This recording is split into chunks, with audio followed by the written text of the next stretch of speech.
ତେନ୍ତୁଳି ଖୁଣ୍ଟି ବିଡିଓ ନବରଙ୍ଗପୁର ଜିଲ୍ଲାରେ। ସେତେବେଳେ ମୁଁ ବାହା ହେଇ ନଥାଏ। ଏଇ ଲୋକଟା ସେତେବେଳେ ଥାନ୍ତି ଏପିଡି ଆଡମିନ୍ ଡିଆରଡିଏ ରେ। ତ ସିଏ ରତ୍ନାକର ସାହୁ ଥାନ୍ତି। ସେ ପ୍ରତିଦିନ ମୋ ବ୍ଲକ କୁ ଚାଲି ଆସନ୍ତି। ମୁଁ ଫିଲ୍ଡ ଯାଇଥାଏ କିନ୍ତୁ ଜବରଦସ୍ତି ଆସନ୍ତି, ଆସିକି ମତେ ଟିକେ ବିରକ୍ତ କରନ୍ତି।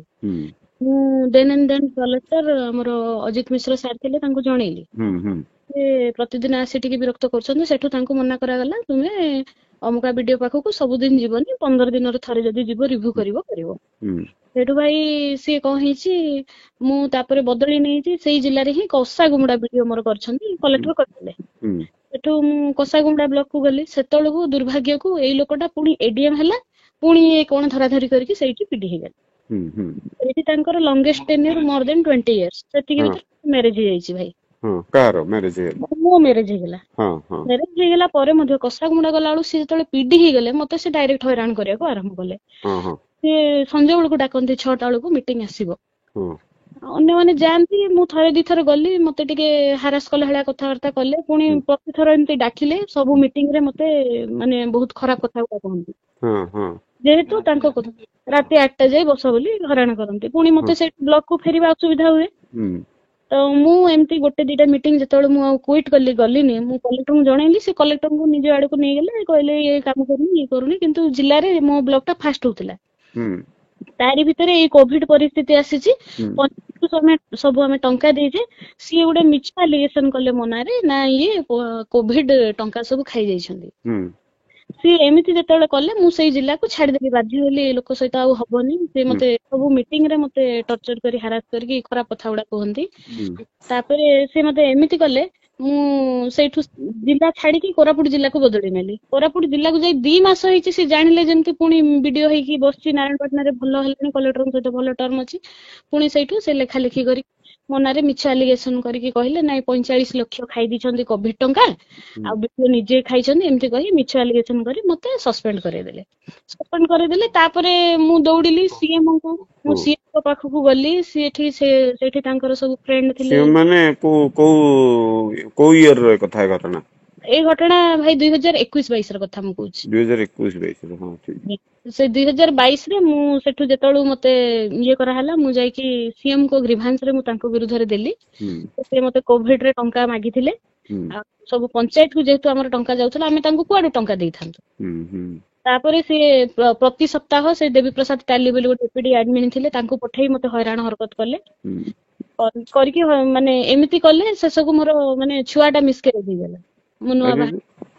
ତାପରେ ଆଉ ମତେ ତ ସସ୍ପେଣ୍ଡ କରିଥାନ୍ତି, ମୁଁ ତାଙ୍କୁ ଲଢି ପାରିଲିନି, ଯେହେତୁ ଗଭର୍ଣ୍ଣମେଣ୍ଟରେ ତାଙ୍କର ଭଲ ହାତ ଥାଏ ନବୀନ ପଟ୍ଟନାୟକ ଅଫିସ ରେ। ଏମିତିରେ ଆଉ କିଛି ହେଲାନି। ଶେଷକୁ ମତେ ରୂପା ମ୍ୟାଡାମ ବୋଲି ଜଣେ ଥିଲେ ଆରଡିସି, ବର୍ତ୍ତମାନ ସେ ଅଛନ୍ତି ସାଉଥର୍ନ ଡିଭିଜନ ରେ। ସିଏ ଆମ ସେକ୍ରେଟାରୀ ଥିଲେ। ମୁଁ ତାଙ୍କୁ ଯାଇକି ଦେଖା କଲି, କହିଲି ମୋର ଏମିତି ମିସକ୍ୟାରେଜ ହେଇଯାଇଛି, ଲୋକଟା ମତେ ଏମିତି କରିଛି। ରୂପା ମିଶ୍ର?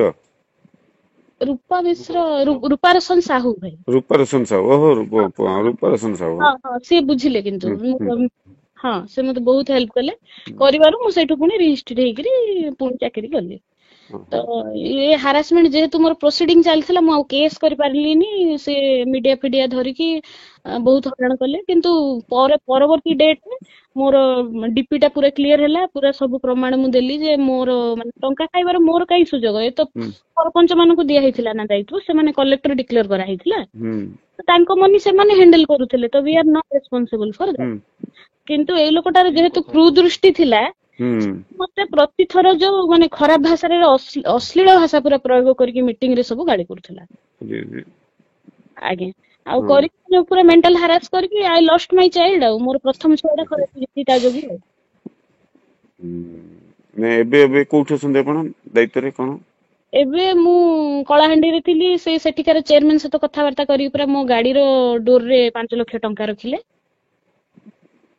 ସେ କେସ୍ ଟା ଶୁଣିଥିବେ ଆପଣ ଭାଇ? ନା। ଏଇଟା ଗୋଟେ ଭିଜିଲାନ୍ସ କେସ୍ ହେଲା। ମୋ ନାଁରେ। ପୁଣି ମୋ ଡୋରରେ ଟଙ୍କା ଥୋଇଦେଲେ। ଟଙ୍କା ଥୋଇକି କହିଲେ ଆପଣ ରଖିଛନ୍ତି, ତାର ବି କିଛି ପ୍ରମାଣ ନାହିଁ। ଟିକେ ହଇରାଣ ହରକତ ମତେ କଲେ, ମୁଁ ସେଇ ସସ୍ପେନସନରେ ରହିଲି ଆଉ। ଏବେ ସସ୍ପେନସନରେ ଅଛନ୍ତି? ଆଜ୍ଞା।